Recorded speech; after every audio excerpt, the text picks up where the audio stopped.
Ada banyak mayat bayi yang membusuk di tempat sampah. Dan mayat bayi ini semua adalah para orang yang berselingkuh dan mengaborsi di klinik ilegal. Yang mengerikan adalah, ini adalah film yang didasarkan pada peristiwa nyata. Tahun 2010, polisi menemukannya di dalam kuil Thailand, menyimpan sebanyak 2002 mayat bayi. Dan mayat janin ini telah disembunyikan setidaknya selama setahun. Semua adalah janin yang diaborsi secara ilegal. Polisi membungkis janin dengan plastik putih dan disusun dengan rapi. Para biarawan diundang untuk membacakan doa untuk jiwa para janin. Aborsi secara tegas dilarang oleh hukum Thailand. Mereka yang tidak setia dalam cinta, para wanita yang tidak bisa melahirkan anak mereka, hanya dapat memilih untuk pergi ke klinik ilegal untuk aborsi janin. Hari ini datang lagi seorang wanita, dia berteriak dan melakukan aborsi. Di sebelahnya pacarnya sedang menemaninya, klinik dalam kondisi buruk. Kondisi kesehatan juga sangat memprihatinkan. Dokter wanita tak berdokumen tampak dingin. Kemudian dia membungkus embrio dalam kantong plastik. Dilempar ke kamar mandi seperti sampah. Di sisi lain sekeluarga bertiga dengan jalan-jalan. Suami istri sangat mencintai satu sama lain, dan putri mereka juga sangat pintar. Ternyata pria ini sudah berkeluarga. Jadi secara tidak bertanggung jawab dia mengaborsi janin pacarnya.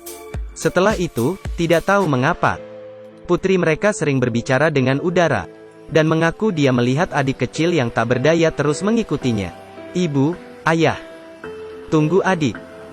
Perilaku yang aneh membuat orang tuanya sangat khawatir.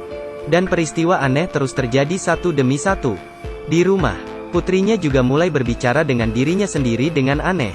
Katanya dia sedang berbicara dengan adiknya di dalam tas. Ibunya sangat ketakutan.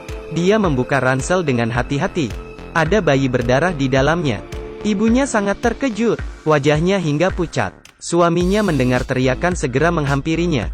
Dia membuka dan memeriksa, tapi hanya melihat boneka berbintik. Putrinya bilang dia membawanya pulang dari kuil. Pria merasa sangat aneh. Keesokan harinya dia membawa boneka itu kembali ke kuil. Kemudian dia mengambil gambar dengan kamera. Saat itu seorang paman mengusir pria itu. Dia menemukan bahwa seseorang berwarna putih dalam gambarnya. Seperti wajah anak-anak. Dia sangat bingung. Kuil ini pasti memiliki rahasia yang tak terkatakan. Dia merokok dan memegang alat, membungkuk dan mulai sibuk. Akhirnya dia menunjukkan senyum yang menawan. Dia membuang bayi di tempat sampah. Tidak ada tindakan perlindungan. Kondisi kebersihan benar-benar buruk. Akibatnya, gadis itu berdarah terus-menerus. Setelah menghentikan pendarahan, ia dibawa kembali ke rumah sewaan oleh pacarnya. Tapi kesehatannya belum membaik. Perutnya semakin sakit. Setelah sampai di rumah sakit baru mengetahui, dirinya kehilangan kemampuan melahirkan selamanya. Dan janin yang telah diaborsi, dikemas dalam kantong plastik oleh dokter ilegal, dan diserahkan ke paman kuil untuk dibakar. Dan dia membayar biaya kremasi. Ternyata dia diam-diam membantu dokter wanita untuk membakar bayi. Hari ini, seperti biasanya dia menulis jumlah janin di kalender. Kalender tiba-tiba bergerak. Si paman sangat panik. Dia bergegas pergi. Di sisi lain, hal-hal aneh terjadi di rumah pria ini. Tiba-tiba muncul banyak sidik jari bayi di dinding. Putrinya berayun di luar rumah pada tengah malam. Seolah-olah ada kekuatan misterius di sekitarnya yang membuat ayunan mengayun tinggi. Tangisan bayi bergema membuat putrinya menangis dalam kengerian. Kemudian pria itu tiba tepat waktu. Dia buru-buru mengendong putrinya. Putrinya selalu mengatakan adiknya ada di sampingnya. Dalam menghadapi peristiwa spiritual terus-menerus terjadi, pria mulai mempelajari kebenaran dari hal-hal itu.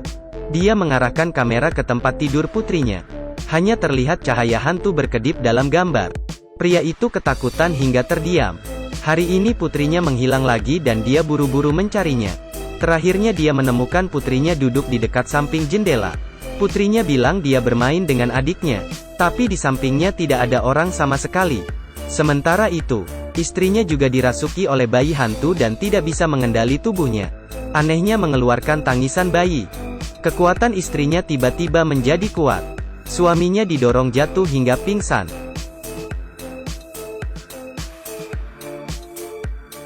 Paman kuil sedang membakar mayat bayi. Tiba-tiba api padam. Paman terpaksa menaruh mayat di kamar mayat. Semakin banyak mayat bayi menumpuk, membentuk bayi kebencian. kemudian membalas dendam pada orang-orang yang membunuh mereka. Pertama-tama adalah dokter wanita yang ilegal. Dia tampaknya dikendalikan oleh bayi hantu. Dengan menggila dia mengambil pisau bedah di sebelahnya. Kemudian terus-menerus menusuk dirinya. Dia menahan rasa sakit dan berhasil keluar dari ruangan. Selama pelarian, tubuh mulai mengeluarkan banyak darah. Bayi hantu perlahan-lahan berkumpul di depannya. Dia menangis dengan kuat. "Kumohon lepaskan aku. Semua ini karena orang tuamu. Anda tidak bisa menyalahkan saya." Bayi hantu tampaknya memahami sesuatu. Akhirnya dia pergi. Pacar pria itu juga tidak bisa kabur. Sebuah kekuatan misterius menariknya ke kolam renang. Darah menyebar dalam sekejap. Pria itu tiba-tiba merasakan hal yang aneh, pasti ada hubungannya dengan kuil itu. Dia segera pergi ke kuil. Dia mendengar tangisan minta tolong istrinya dari kamar mayat. Dia menyelamatkan istri dan putrinya, namun putrinya berkata, "Kenapa kau hanya begitu baik pada kakak?" Di belakangnya istri dan putrinya menatapnya dengan horor. Dia mendapati dirinya memegang mayat bayi berlumuran darah. Dia ketakutan hingga terjatuh ke dalam air.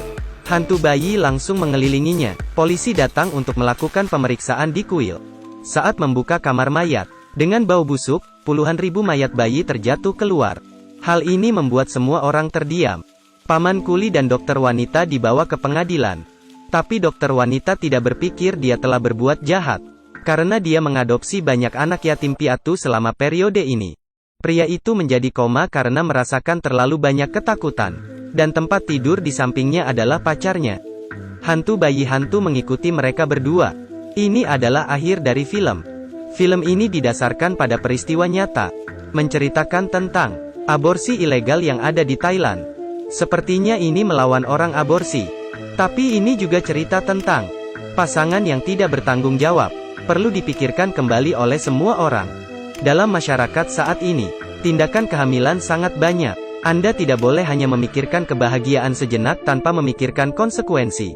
Tolong hormati kehidupan. Juga menghormati cinta.